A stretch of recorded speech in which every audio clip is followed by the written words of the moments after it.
سؤال نوبتی در مسئله حکم نوروز در نزد علمای مذهب حنفی است. این به همگان معلوم است که عید نوروز عید زردشتیان است، یعنی عید آتش پرستان است. این را کسی انکار نمی کند و تاریخ هم گواه است. پس خوب بدانید که برای حرام و ناجایز بودن این عید همین یک حدیث جناب رسول الله صلی الله علیه و سلم کافی است که می فرماید: من تشبه بقوم فهو منهم، رواه احمد و ابو داود. یعنی هر کسی که به کدام قوم خود را مانند می کند از جمله همان قوم است. روایت احمد و ابو داود.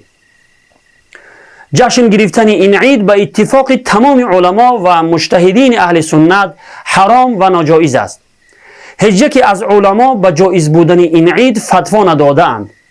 در مسئله جشن گرفتن عید نوروز علمای مذهب حنفی فتواهای مشخص خود را صادر کرده اند که در معتبرترین کتابهای فتوا بیان شده اند.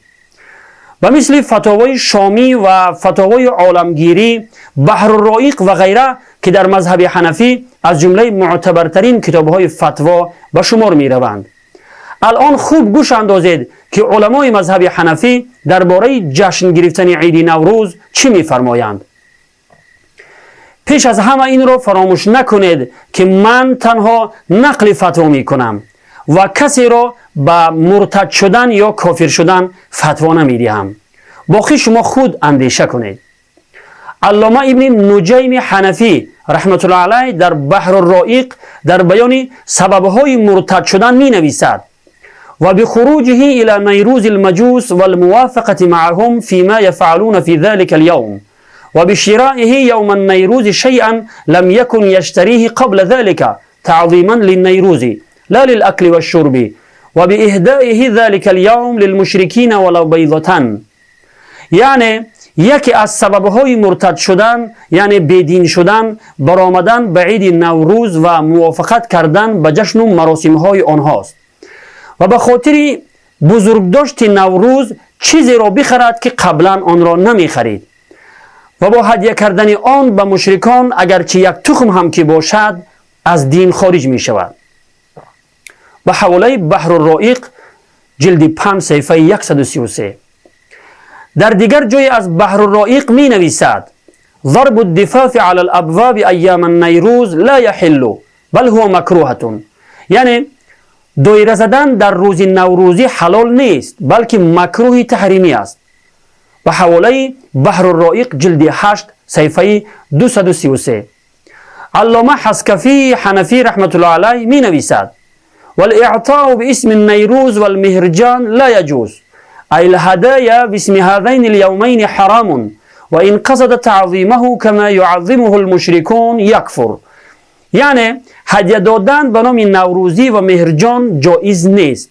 یعنی در این دو روز هدیه دادن حرام است و اگر با هدیه دادن قصد تجلیل و بزرگداشت نوروز داشته باشد نعوذ بالله کافر می شود. ابو حفص کبیر رحمت الله علیه که از جمله کبار علمای بخارا به شمار می رود می فرماید. ترجمه فتوای او را برایتان بیان می کنم. خوب گوش اندازید.